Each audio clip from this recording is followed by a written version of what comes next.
Democrats. Today is Thursday, May 25th, and it's time for the Chair's Daily Live. Happy Thursday. So, I've been trying to come up with themes for my live so you know what I'm talking about. And today's theme is watch what they do. Don't just listen to what they say. And I'm talking about our elected leaders over there on Lincoln. So the governor is bragging about the Enel company, ENEL, coming to Oklahoma, moving their company here, going to bring more jobs, because he's been begging and pleading. He finally got somebody to say yes. But 2 months ago, he was railing about if a company had ESG requirements, basically, if they cared about people, if they cared about diversity, if they cared about their workers as human beings, he didn't want to have anything to do with them. That's why we banned some banks. But he's so desperate that he's going to let ENL into our state, and they have a tremendous and a documented DEI plan.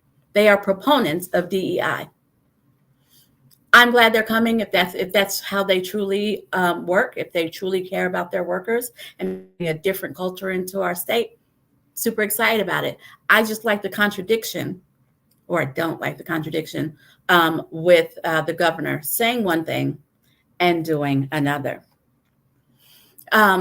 The superintendent of public instruction is always talking about how vouchers are a way to give kids who don't necessarily have an opportunity through wealth to have access to choice in schools. That's what he's saying. But the grants that would fund the kids who don't have access to wealth, he's not applying for those grants. He is setting it up so that regular public schools are defunded so that they fail. And what's going to happen is we're going to go back to a caste system. We're going to go back to the 1930s and 40s where kids didn't graduate and it wasn't even expected. That's where we're going to go, where only the rich actually graduate from high school. Forget about college.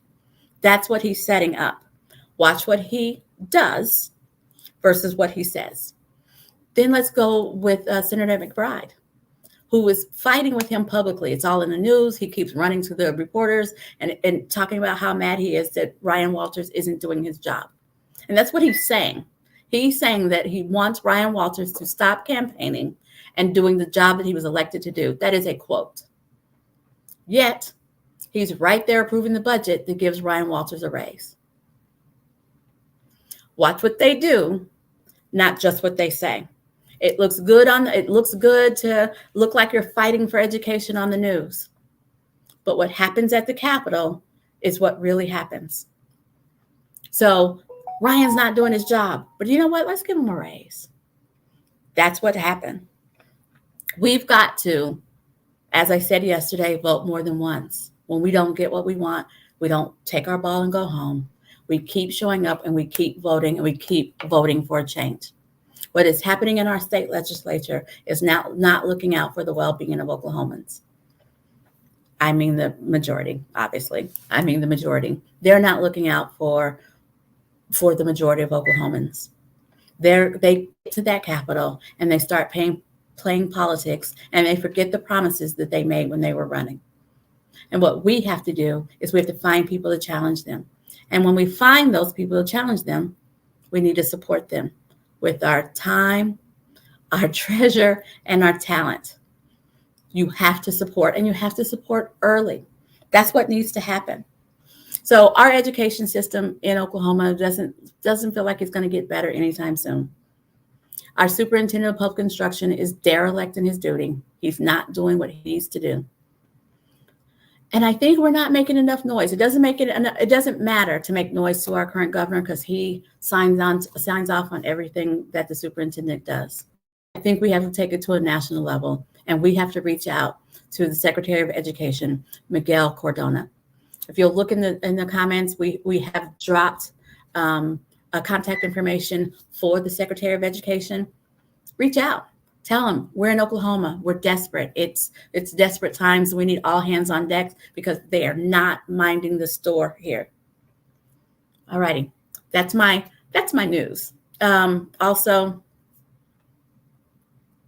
I have to comment on the fact that rock and roll icon Tina Turner passed away yesterday.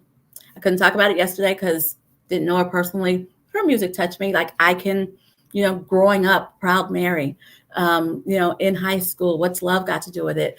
There were impacts in my life. And so I'm really sad about that. Also, yesterday was the 1-year anniversary of the Uvalde shooting. Today is the 4-year anniversary of the death of George Floyd. It's a rough week, folks. It's a rough week. I try to keep us focused on what's happening in the news, but we can't let those milestones pass without talking about them. We can't become numb to the anniversary of all those babies dying at school. Can't go numb to the anniversary of the movement that reached out to the entire United States and got folks moving and made things really happen. And it had to be the death of a man that we got to watch on TV. So you couldn't deny it. You couldn't say that it happened some other way. We are now at that point where we need to talk about it so that we don't get it. Okay, I'm going to insert an awkward pause and talk about convention. We are a week and a half away. 8 days from today is the book signing from David Pepper. And it's a blueprint for what to do for grassroots organizing. I hope that you can make it to Tulsa Friday, June 2nd, to hear from David Pepper, hear the words coming out of his mouth, and maybe get your copy of his new book autographed. Saturday is our breakout sessions where we're bringing in speakers from all over the country to talk to us about organizing in different spaces in different ways, training on how to recruit and how to support those candidates once they're recruited. And then Saturday night is our Carl Albert dinner where Beto O'Rourke is our keynote speaker. Sunday is the business of convention where we update our rules, our constitution, bylaws, our platform, and we elect leaders. I hope you're there. And if you're thinking about it, and if you're one of the folks who are doing your research because you're about to vote, if you are a delegate to our state convention, you are about to vote. And you need to take the vote. You need to research the candidates that are running, find out what they stand for, and find out what is actually the truth, what's going to be elected, right? Young Democrats of Oklahoma are electing new leaders in their breakout session. I believe that the Stonewall organization is electing new leaders. So there's a lot of stuff to do research on and know what's happening. At the state level, we are electing new leaders. I am up for re-election, and I'm going to take a chair's privilege and ask for your support. But I'm going to take it even further, and I'm going to clear up some of the rumors that are out there. It's important that we know what is happening and that we know the truth. There will be elections on June 4th. We will elect chair, vice chair, treasurer, secretary, and 4 affirmative action positions. That's what's happening on Sunday. All of those positions are open on June 4th. We will be updating our constitution bylaws, and we will be establishing our platform for Oklahoma. There are rumors going around that are muddying the waters.